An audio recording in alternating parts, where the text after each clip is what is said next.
안녕하세요. 저는 바르토시 코왈스키라고 합니다.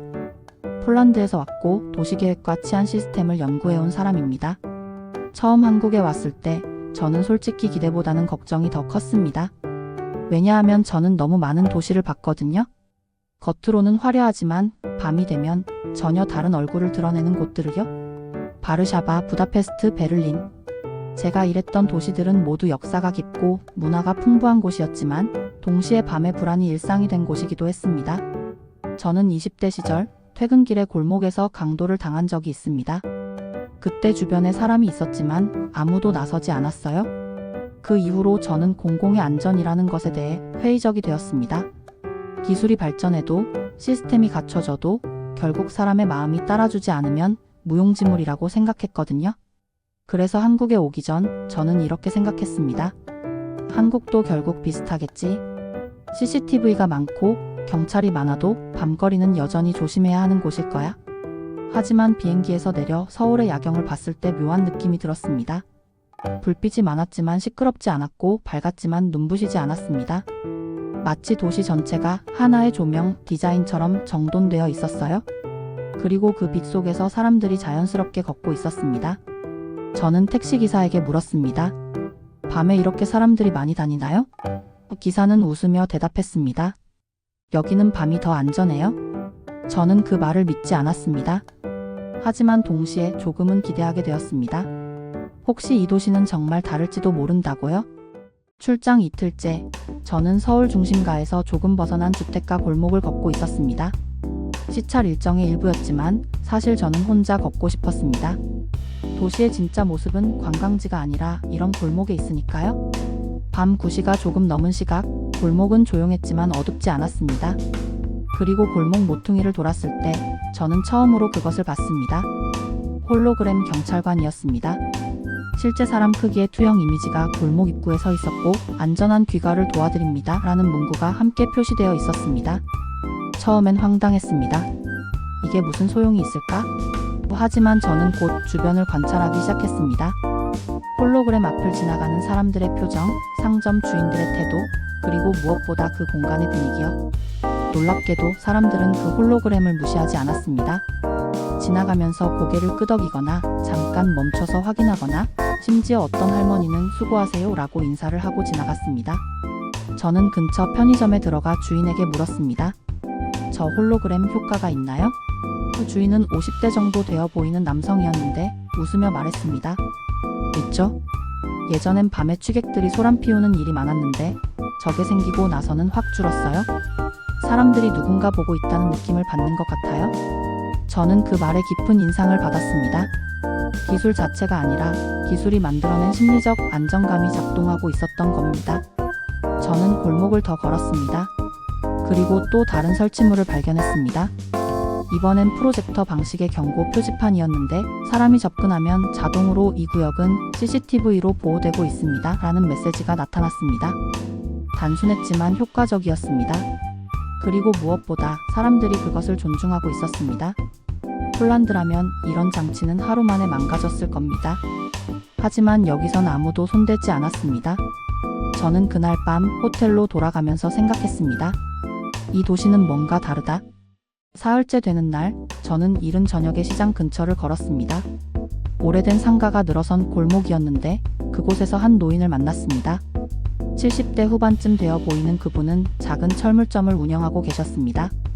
가게 앞에 앉아 차를 마시고 계시길래 저는 용기를 내어 말을 걸었습니다. 안녕하세요. 저는 폴란드에서 온 바르토시라고 합니다. 이 동네 치안에 대해 여쭤봐도 될까요? 노인은 저를 한참 보시더니 웃으며 의자를 하나 더 꺼내주셨습니다. 앉으시게. 차 한잔 하면서 이야기하지. 저는 감사히 앉았고 노인은 천천히 말씀하셨습니다. 예전엔 이 동네도 밤에 무서웠어.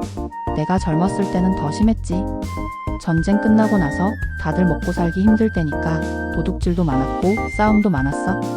밤에 가게 문 열면 위험했지. 저는 고개를 끄덕이며 들었습니다.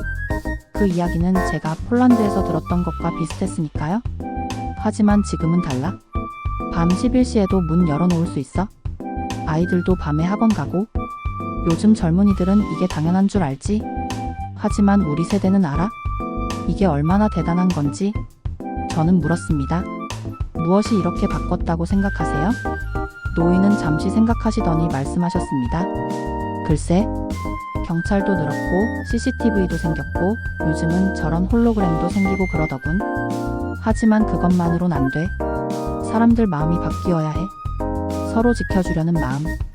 내 가게 앞만 깨끗하면 되는 게 아니라 우리 동네 전체가 안전해야 한다는 마음. 그게 제일 중요하지. 저는 그 말에 깊이 공감했습니다.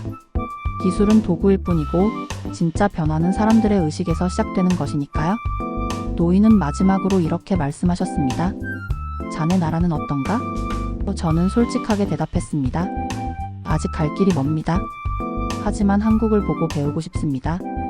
노인은 빙그레 웃으셨습니다. 좋은 나라 만들게. 보잘것없는 우리라도 응원할 테니. 나흘째 저는 홀로그램 경찰 시스템을 설치하고 관리하는 기술팀을 방문했습니다. 서울 외곽의 한 연구센터였는데 생각보다 규모가 작았습니다. 하지만 그곳에서 일하는 사람들의 열정은 대단했습니다. 팀장인 김민준 씨는 30대 중반의 엔지니어였는데 저를 반갑게 맞아주셨습니다. 폴란드에서 오셨다고 들었습니다. 저희 시스템에 관심 가져주셔서 감사합니다. 저는 단도직입적으로 물었습니다. 이 홀로그램 시스템 실제로 범죄를 줄이나요? 김 씨는 웃으며 대답했습니다. 직접적으로 막지는 못합니다. 하지만 범죄를 예방하는 데는 효과가 있습니다. 저희가 중요하게 생각하는 건 범죄자를 잡는 것이 아니라 범죄가 일어나지 않게 하는 것이거든요. 저는 고개를 끄덕였습니다. 예방의 철학. 그것은 제가 평생 추구했던 것이었습니다. 김 씨는 시스템을 보여주었습니다. 홀로그램의 밝기, 위치, 작동 시간 모두 세심하게 조정되어 있었습니다. 심지어 주변 상인들의 피드백을 받아 매달 업데이트한다고 했습니다. 저희는 기술자지만 결국 시민들을 위해 일하는 거잖아요. 그래서 현장 의견이 제일 중요합니다.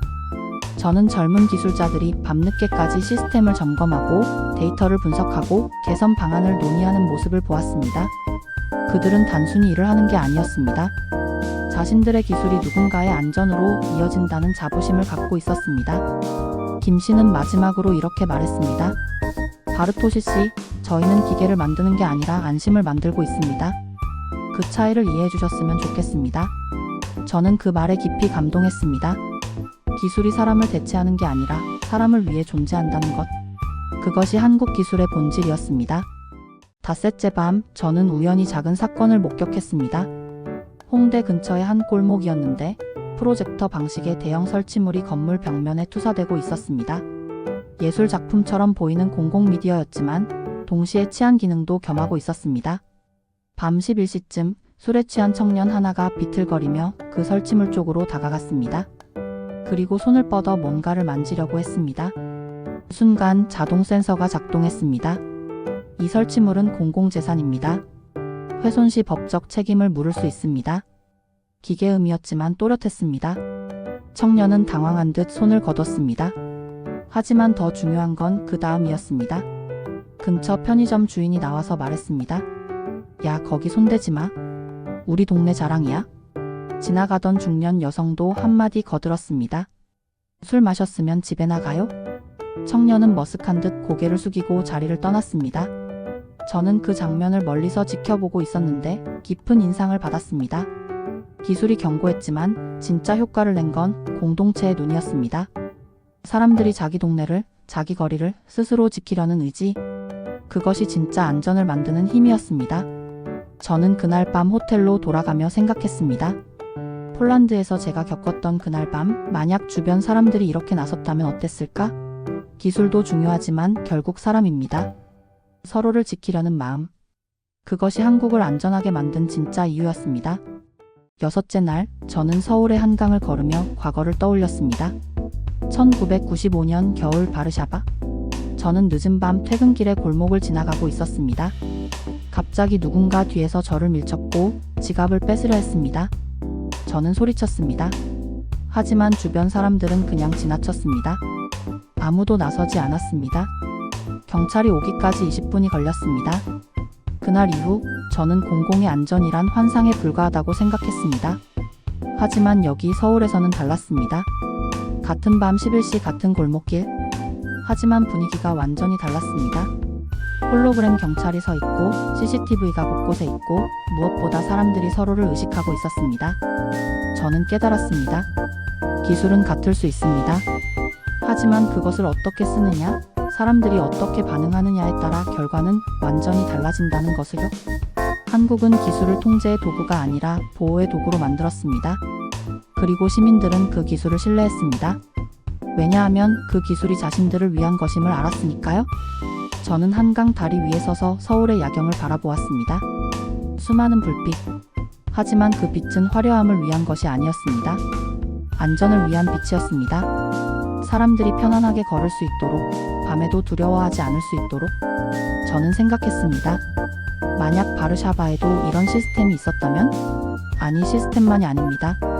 이런 마음가짐이 있었다면? 하지만 후회해도 소용없습니다. 중요한 건 지금 그리고 앞으로입니다. 저는 한국에서 배운 것을 제 나라에 전하고 싶었습니다.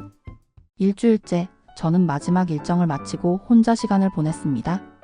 서울의 오래된 다리, 한남대교 위를 걸으며 노을을 바라보았습니다. 붉은 하늘 아래로 한강이 흐르고 강변에는 사람들이 산책하고 있었습니다. 저는 노트를 꺼내 한 문장을 적었습니다. 이 도시는 빛나기 위해 기술을 쓰지 않습니다. 사람의 삶을 더 안전하게, 더 존엄하게 하기 위해 빛나지요. 저는 일주일 동안 많은 것을 보았습니다. 홀로그램, 프로젝터, CCTV, 첨단 시스템. 하지만 그것들은 결국 도구에 불과했습니다. 진짜 중요한 건 그 도구를 만든 사람들의 마음이었습니다. 노인 상점 주인의 말, 젊은 기술자들의 열정, 시민들의 공동체 의식. 그것이 한국을 안전하게 만든 진짜 이유였습니다. 저는 폴란드에서 30년 넘게 치안 시스템을 연구했지만 한 번도 이런 접근을 생각해 본 적이 없었습니다. 저는 항상 어떻게 범죄자를 잡을까만 고민했습니다. 하지만 한국은 어떻게 범죄가 일어나지 않게 할까를 고민했습니다. 예방과 보호. 그것이 한국 방식이었습니다. 해가 지고 가로등이 하나둘 켜지기 시작했습니다. 다리 위를 걷는 사람들은 두려워하지 않았습니다. 당연하다는 듯 걷고 웃고 이야기했습니다. 저는 그 모습이 부러웠습니다. 동시에 자랑스러웠습니다.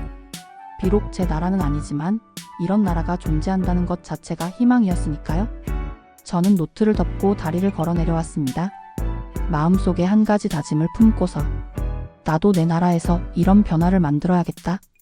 여드렛째 저는 인천공항으로 향했습니다. 가방 속에는 한국 기념품 몇 개와 김민준 씨가 선물로 준 작은 아크릴 플래카드가 들어 있었습니다. 안전을 위한 마음이라고 새겨진 플래카드였습니다. 출국장으로 가는 길, 저는 지난 일주일을 떠올렸습니다. 처음 한국에 왔을 때의 의구심, 홀로그램을 처음 봤을 때의 당혹감, 그리고 점점 커져간 감동과 확신. 한국은 저에게 하나의 답을 보여주었습니다. 기술과 인간이 어떻게 조화를 이룰 수 있는지, 사회가 어떻게 안전을 만들어갈 수 있는지, 그 답은 복잡하지 않았습니다. 서로를 지키려는 마음, 공동체에 대한 책임감, 그리고 기술을 올바르게 쓰려는 의지, 그것이 전부였습니다. 비행기에 올라 자리에 앉았습니다. 창밖으로 서울의 스카이라인이 보였습니다. 아직 해가 지지 않았지만 저는 이미 밤에 그 도시를 알고 있었습니다. 빛으로 가득하고 안전하고 사람들이 편안하게 걸을 수 있는 도시. 제가 본 한국은 기술로 사람을 통제하지 않고 사람을 지키는 나라였습니다. 그리고 그런 나라를 만든 사람들을 자랑스럽게 여겨도 됩니다. 아니, 여겨야 합니다. 왜냐하면 이것은 쉬운 일이 아니니까요. 기술을 갖추는 것은 돈으로 할 수 있습니다. 하지만 신뢰를 만들고 공동체 의식을 키우고 서로를 지키려는 마음을 갖는 것은 돈으로 할 수 없습니다. 시간과 노력, 그리고 무엇보다 함께라는 마음이 필요합니다. 한국은 그것을 해냈습니다. 비행기가 이륙했습니다. 당신들이 지킨 빛은 다음 세대의 안전입니다. 그리고 저는 그 빛을 제 나라에도 전하겠습니다. 폴란드로 돌아가는 12시간의 비행. 저는 그 시간 동안 계속 생각했습니다. 어떻게 하면 바르샤바에도 크라쿠프에도 이런 변화를 만들 수 있을까? 쉽지 않을 겁니다. 하지만 불가능하지도 않습니다. 한국이 보여줬으니까요. 그리고 저는 이제 압니다. 진짜 변화는 기술이 아니라 마음에서 시작된다는 것을. 우리가 지킨 빛은 다음 세대의 안전입니다.